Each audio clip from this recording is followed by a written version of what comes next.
പാമ്പ് വെറുതെ ആ പായസത്തിൽ വീഴില്ല. എന്തായാലും ഈ രാത്രി ഇനി ഞാനൊന്നും കഴിക്കുന്നില്ല.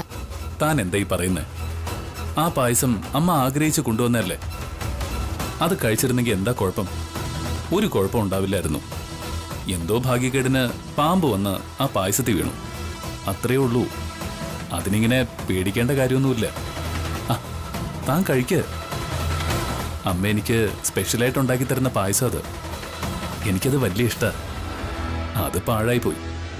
സാരമില്ല, വേറൊരു ദിവസം ഇതുപോലെ പായസം ഉണ്ടാക്കി കൊണ്ടുവരാൻ അമ്മയോട് പറയാം. ആ, താൻ കഴിക്ക്.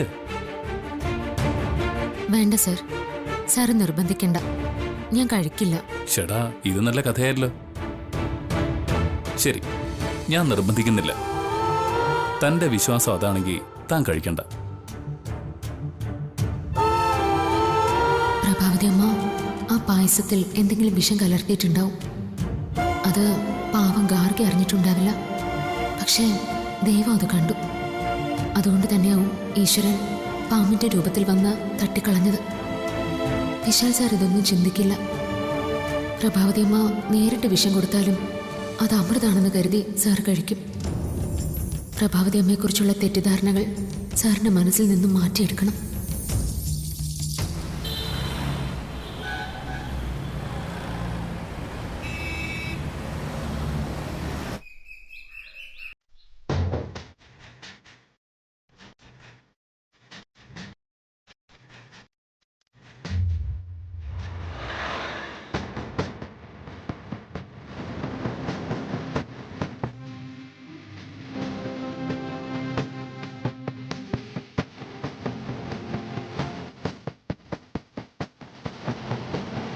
ആരാ?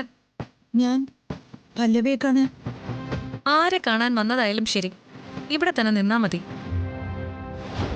കാണേണ്ടവരെ ഞാൻ ഇങ്ങോട്ട് വിളിക്കാം. കുട്ടി, ഞാൻ അത് കുട്ടിക്ക് എന്നെ മനസ്സിലായില്ലാന്ന് തോന്നുന്നു. എനിക്ക് മനസ്സിലായി, നിങ്ങളിവിടുത്തെ കെട്ടിലമ്മയൊന്നും അല്ലല്ലോ. പിന്നാമ്പുറത്തോടെ കയറി വരേണ്ടവരാ ഉമ്മറത്തോടെ കയറി വന്നേക്കുന്നെ. ഇവിടെ നിൽക്ക്.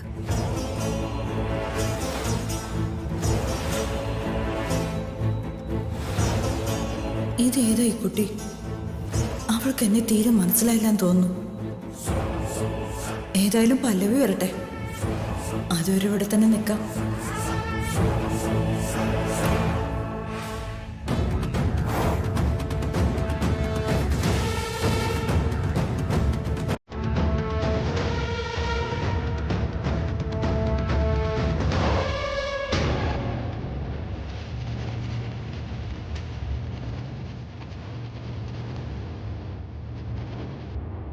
ആന്റി, ഇത് തന്നെയാണോ ഇവിടെ പുതിയതായിട്ട് അപ്പോയിന്റ് ചെയ്ത സെർവന്റ്? അയ്യോ റിയ, ഇത് വേലക്കാരിയൊന്നും അല്ല, പല്ലവിയുടെ അമ്മയാ. ഓ, പല്ലവിയുടെ അമ്മയായിരുന്നോ? ആ, സോറി. കണ്ടാലൊരു വേലക്കാരിയെ പോലെ തോന്നും, അതാ. സാരമില്ല കുട്ടി. എന്താ പ്രഭാവതി അമ്മ, സുഖാണോ? ഇവിടെ സുഖത്തിന് എന്താ ഒരു കുറവ്? ഇതാരോ ഈ കുട്ടി? എനിക്ക് മനസ്സിലായില്ല. അത് പിന്നെ ഇതെന്റെ മോന്റെ ഫ്രണ്ടാണ്. അത് ശരി. പല്ലവി. സോറി പല്ലവി, എനിക്ക് ആള് മാറിപ്പോയതാ. അമ്മേ, അന്ന് എന്തിനാ ഇപ്പൊ ഇങ്ങോട്ട് വന്നത്? അത് ഞാൻ പല്ലവി. അമ്മയ്ക്ക് കുറച്ച് വൃത്തിയും മെനയുള്ള വേഷം ധരിച്ച് വന്നൂടായിരുന്നോ?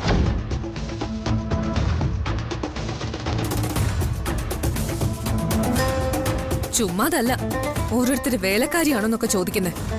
അത് ഞാൻ പെട്ടെന്ന് ഇറങ്ങിയപ്പോ. ഈ വേഷത്തിന് എന്താ കുഴപ്പം? കുഴപ്പമേ ഉള്ളൂ. ഇത് നിങ്ങളുടെ പട്ടിക്കാടല്ല, പട്ടണോ. നിങ്ങളെപ്പോലെ അഷ്ടയ്ക്ക് വകയില്ലാത്തവർ താമസിക്കുന്ന വീടും അല്ല ഇത്.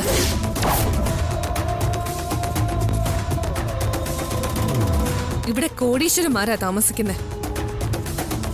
ഞാൻ ഈ കോടീശ്വര കുടുംബത്തിലെ മരുമകളാ. അതുകൊണ്ട് എന്റെ നിലയ്ക്കും വിലയ്ക്കും അനുസരിച്ചുള്ള വസ്ത്രം ധരിച്ചു വേണം നിങ്ങൾ ഇവിടെ വരാൻ. നോക്കിയിട്ട് ഈ വേഷത്തിന് ഒരു കുഴപ്പവും കാണുന്നില്ല. നിങ്ങൾ കാണില്ല. നിങ്ങൾ പൊട്ടക്കുളത്തിൽ കിടക്കുന്ന തവളയാ. തവളയ്ക്ക് പൊട്ടക്കുളത്തിനപ്പുറം വേറൊരു ലോകവും ഇല്ല. അതുപോലാണോ ഞങ്ങള്? നമ്മുടെ ഗ്രാമത്തിനപ്പുറത്ത് വേറൊരു ലോകമുണ്ട്. അത് നിങ്ങൾക്കറിയോ? എന്റെ പൊന്നു പല്ലവി, നീ ഇത്രയും വലിയ പരിഷ്കാരിയായ വിവരമൊന്നും ഈ അമ്മ അറിഞ്ഞില്ല. അങ്ങനെ തന്നെ ആവട്ടെ. ഇനി നിന്റെ വിലക്കനുസരിച്ചുള്ള വേഷം ധരിച്ചു വരാൻ പറ്റുമെന്ന് ഞാൻ നോക്കാം. പിന്നെ നീ എത്ര വളർന്നാലും പച്ച പരിഷ്കാരിയായാലും എന്റെ മോള് തന്നെയല്ലേ. എന്റെ വയറ്റിൽ തന്നെയാണല്ലോ നീ പിറന്നത്. അത് നിന്റെ വില നിലവാരം കൂടുന്നതിനനുസരിച്ച് മാറ്റിയെടുക്കാൻ പറ്റില്ലല്ലോ.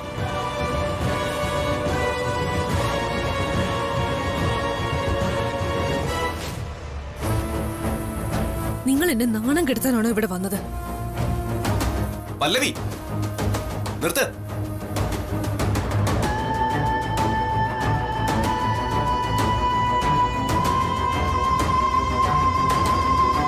നിന്റെ അമ്മയല്ലേ നിൽക്കുന്ന? അമ്മയോട് ഇങ്ങനെയൊക്കെയാണ് സംസാരിക്കുന്നത്? എന്റെ അമ്മയോട് ഞാൻ എനിക്ക് ഇഷ്ടമുള്ളതുപോലെ സംസാരിക്കും. പല്ലവി, ഇതിനുള്ള മറുപടി എനിക്ക് തരാൻ അറിയാത്തോണ്ടല്ല. നിന്റെ അമ്മ നിൽക്കുന്നോണ്ട് ഞാനൊന്നും പറയുന്നില്ല. അതെ, ഈ ബഹളവും വഴക്കൊക്കെ ഒന്ന് നിർത്ത്.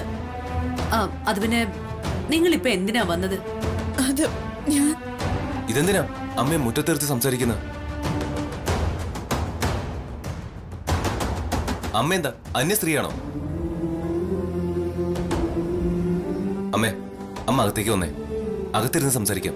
ഇല്ല മോനെ, ഞാൻ അകത്തേക്ക് വരുന്നില്ല. ഞാൻ അകത്തേക്ക് വന്ന അത് ചിലപ്പോ എന്റെ മോൾക്ക് വലിയ ക്ഷീണാവും. അതൊന്നും വേണ്ട. അമ്മേ,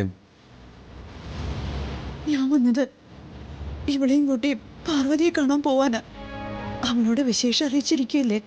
അവൾക്ക് കൊടുക്കാൻ വേണ്ടി ഞാൻ ഉണ്ടാക്കി കൊണ്ടുവന്നതാ ഈ പലഹാരങ്ങളൊക്കെ.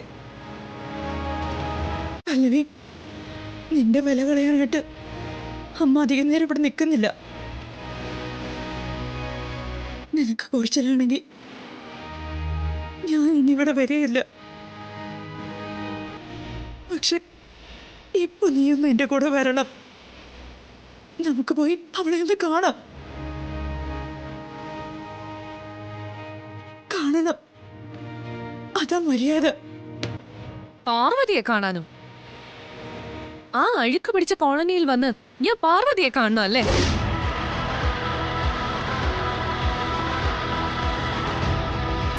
എന്നെ അതിനൊന്നും കിട്ടത്തില്ല. അമ്മയ്ക്ക് പോണമെങ്കിൽ അമ്മ പോയിക്കോ. എനിക്ക് വേറെ ജോലിയുണ്ട്.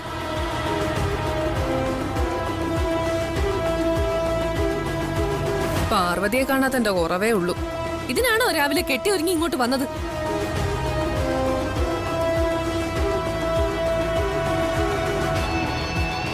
പ്രിയ, വാ.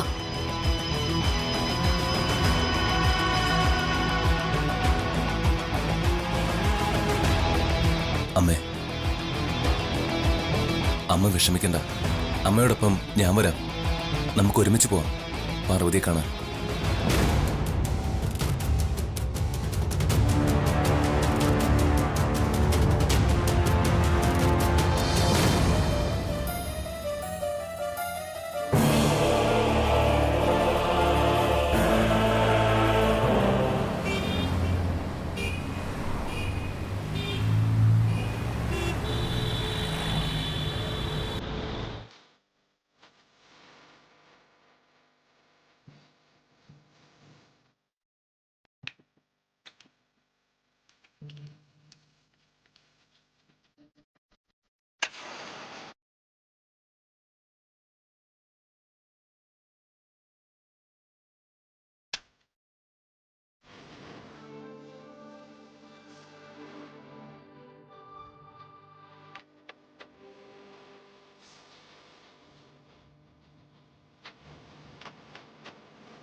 കുങ്കുമം എവിടെ പോയി? കാണുന്നില്ലല്ലോ. എന്താ പാർവതി, താനെന്താ ഈ തിരയുന്നത്? കുങ്കുമം കാണുന്നില്ല സർ. കാണുന്നില്ലേ? കുങ്കുമം തൊടാതെ എങ്ങനെയാ സർ? സാറ് പോയി കുങ്കുമം വാങ്ങിയിട്ട് വരുമോ? ഈ നേരത്തെ എവിടുന്നാ കുങ്കുമം കിട്ടുന്നേ? ഇപ്പൊ കടകളൊന്നും തുറന്നു കാണില്ല. ഷോ, കുങ്കുമം ഇടാതെ ശരിയാവില്ല. സുമംഗലികൾ സീമന്തരേഖയിൽ കുങ്കുമം വെക്കാതിരുന്ന അത് ഒരു ഐശ്വര്യക്കേടാ. ഭർത്താവിന് ദോഷ. കുങ്കുമം തൊടണം. സീമന്തരേഖയിൽ തൊടേണ്ട കുങ്കുമം അയൽവക്കത്ത് ചോദിച്ചു വാങ്ങാനും പാടില്ല. എന്ത് ചെയ്യും? രാവിലെ തന്നെ ഇത് എന്ത് പരീക്ഷണം എന്റെ ദൈവമേ. താൻ ആ ഫോട്ടോയുടെ പുറകിലൊന്ന് നോക്ക്. ഉം.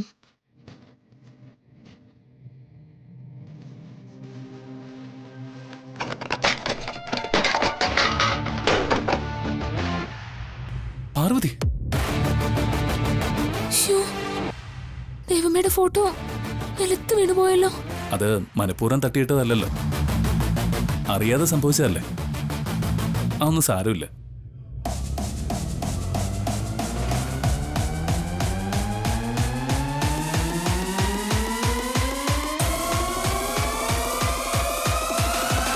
ദൈവമേ ക്ഷമിക്കണേ.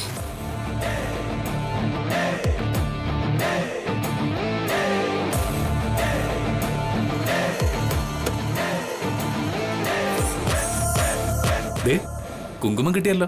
എവിടെ? ദാ.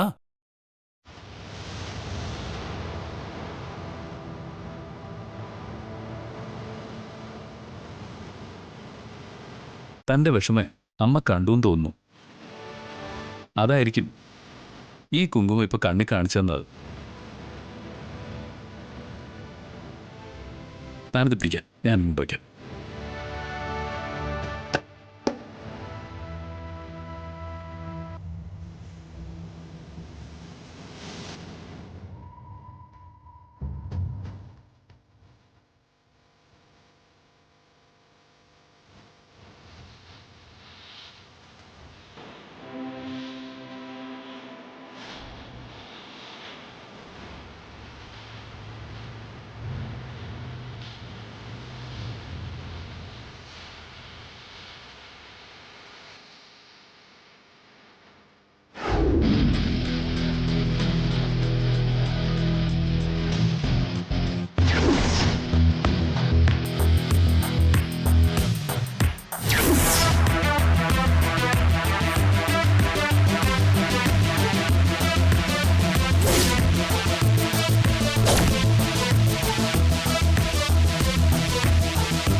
സർ, ആ 1 രൂപ തുട്ടിന് എന്തോ പ്രത്യേകതയുണ്ട്.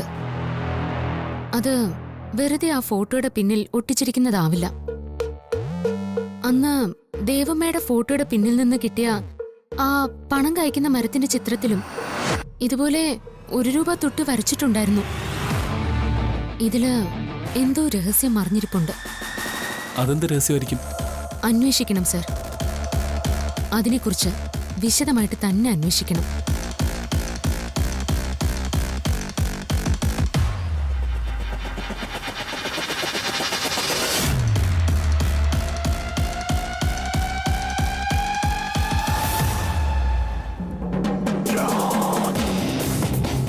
എടോ, പാർവതിയുടെ ഗർഭം അലസിപ്പിക്കാനുള്ള ഒരു അറ്റംപ്റ്റ് പരാജയപ്പെട്ടു എന്ന് കരുതി അമ്മ വെറുതെ ഇരിക്കൊന്നുമില്ല. അമ്മ ട്രൈ ചെയ്തുകൊണ്ടേയിരിക്കും. അവളുടെ ഗർഭം കലക്കിയിട്ടേ അമ്മ അടങ്ങും. അതുകൊണ്ട് അവൾ ആ കുഞ്ഞിനെ പ്രസവിക്കുന്ന പ്രതീക്ഷയൊന്നും വേണ്ട. താനൊന്ന് മനസ്സ് വെച്ചാൽ ഈ സ്വത്തുക്കളെല്ലാം നമ്മുടെ കുഞ്ഞിന് കിട്ടും. അതാണ് അമ്മയുടെ ആഗ്രഹവും. അല്ല പിന്നെ അത് എന്താടോ താൻ എന്തിനാ ഇങ്ങനെ കൺഫ്യൂഷൻ ആവുന്നത്? ഗാർഗിയെ ഡിവോഴ്സ് ചെയ്യിപ്പിച്ച് ഞാനും താനും തമ്മിലുള്ള വിവാഹം നടത്തി തരാന്ന് അമ്മ തന്നോട് പറഞ്ഞല്ലേ. പിന്നെ എന്തിനാണ് കുഞ്ഞിന്റെ കാര്യം പറയുമ്പോൾ താനിങ്ങനെ ഒഴിഞ്ഞു മാറുന്നത്?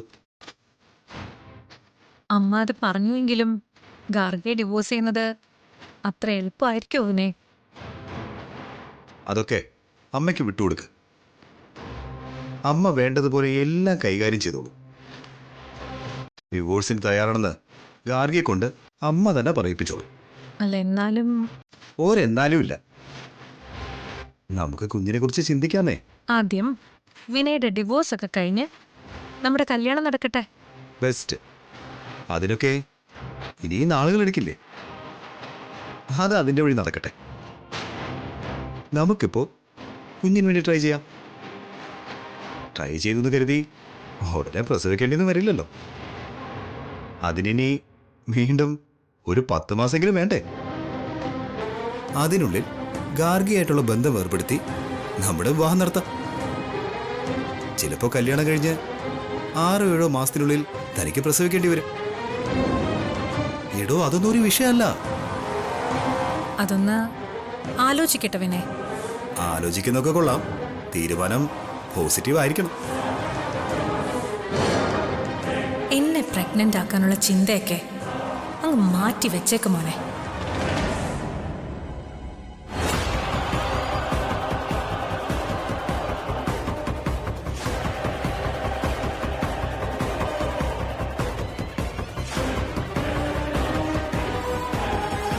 വിനായ്, എനിക്കൊരു സ്വസ്ഥതയും കിട്ടുന്നില്ല. ആ നശിച്ച പാമ്പ് കാരണം പാർവതി കിട്ടുവെച്ച പണി പാഴായി. ഹ്, അവള് വീണ്ടും രക്ഷപ്പെട്ടു. അല്ലെങ്കിൽ ഇന്ന് അവളുടെ അമ്മയ്ക്ക് മോളുടെ ഗർഭം അലസിപ്പോയി എന്നുള്ള വാർത്ത കേൾക്കാനുള്ള യോഗം ഉണ്ടായിപ്പോയേനെ. ഹ, ഇതൊന്നും പുത്തിരിയല്ലല്ലോ അമ്മേ. പിന്നെ എന്തിനാണ് ഇത്ര ടെൻഷൻ? വിനായ്, പുര കത്തുമ്പോഴേ വാഴ വെട്ടാൻ നിൽക്കില്ല നീ. എനിക്ക് അവളെ നാണം കെടുത്തണം, അവളെ ജയിലിൽ കയറ്റണം. അതെങ്ങനെ സാധിക്കും? എടാ, നമ്മുടെ കമ്പനിയുടെ പണം അവള് മോഷ്ടിച്ചു കൊണ്ടുപോയി എന്ന് നമ്മൾ വരുത്തി തീർത്താൽ അത് നടക്കില്ലേ? എങ്ങനെ വരുത്തി തീർക്കും? അതിന് വ്യക്തമായ ഒരു പ്ലാൻ വേണ്ടേ? അതിനല്ലേ ബുദ്ധിശാലിയായ റിയ. പറയുമോളെ, എങ്ങനെ നമുക്ക് പാർവതിയെ ഞാൻ പറഞ്ഞതുപോലെ ഒരു ട്രാപ്പിൽ പെടുത്താൻ പറ്റും?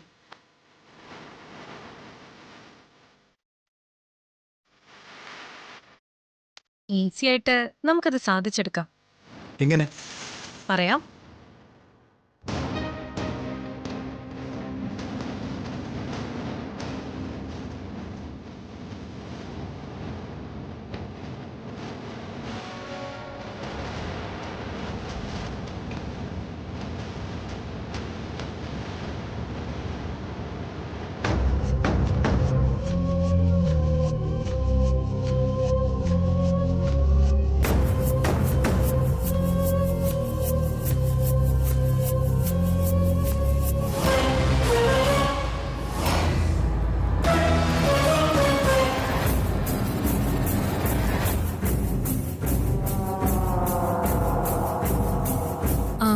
എങ്ങനുണ്ട്?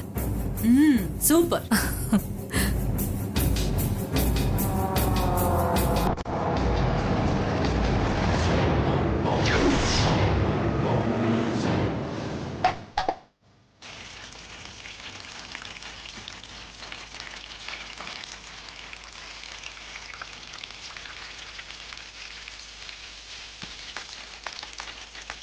പച്ചക്കറികളെല്ലാം കഴുകി കഴിഞ്ഞു. ഇനി എന്താ ചെയ്യണ്ടേ? ഇനി അത് അവിയലിന് വേണ്ട കഷ്ണങ്ങളാക്കണം. അങ്ങനെ പറഞ്ഞാലേ ഞാൻ ആകെ കൊഴിഞ്ഞു പോകും. ഏതളവിലാണ് കട്ട് ചെയ്യേണ്ടതെന്ന് പറഞ്ഞാൽ അതുപോലെ അങ്ങ് ചെയ്യാം. ശരി, ഞാനത് കാണിച്ചു തരാം. ആ. ഉം. ദാ.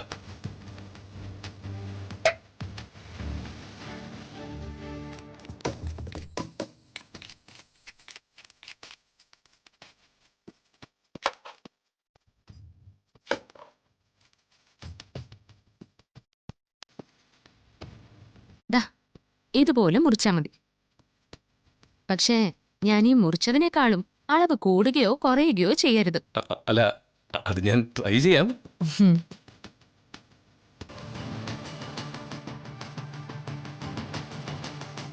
അതെ, ഇത്തിരി അധികാരി കൂടി കിട്ടോ. 2 അതിഥികൾ കൂടി ഉണ്ട്. ഇതാരൊക്കെയാ വന്നിരിക്കുന്നത്? വിപിനെ, അമ്മേ. പാറോ, അതെ, വിശാലിനെ കൊണ്ടാണ് അടുക്കള ജോലിയൊക്കെ എടുപ്പിക്കുന്നത്. അയ്യോ അമ്മേ, ഇത് ഞാനായിട്ട് പണിയെടുപ്പിക്കുന്ന ഒന്നും അല്ല. ഈ വീട്ടിലെ എല്ലാ ജോലികളും നമ്മൾ രണ്ടുപേരും കൂടി തുല്യമായിട്ട് ചെയ്യണമെന്നത് സാറിന്റെ നിർബന്ധം. അവളെ കുറ്റപ്പെടുത്തണ്ട അമ്മേ. ഇത് ഞാനേ എന്റെ ഇഷ്ടത്തോടെ തന്നെയാ ചെയ്യുന്നത്. ഈ വീട്ടില് ഭാര്യയും ഭർത്താവും തുല്യരാ. അത് നല്ലൊരാശയാ. അല്ല, നിനക്കും ഇതാവാം. അവിടെ ഈ തുല്യത ഒന്നും നടക്കില്ല ഏട്ടാ. പണിയെടുക്കണമെങ്കിൽ ഞാൻ മാത്രം പണിയെടുക്കേണ്ടി വരും. അറിയാലോ പല്ലവിയുടെ സ്വഭാവം. അവളെ കുറിച്ച് ഞാനായിട്ട് ഇനി ഒന്നും പറയുന്നില്ല.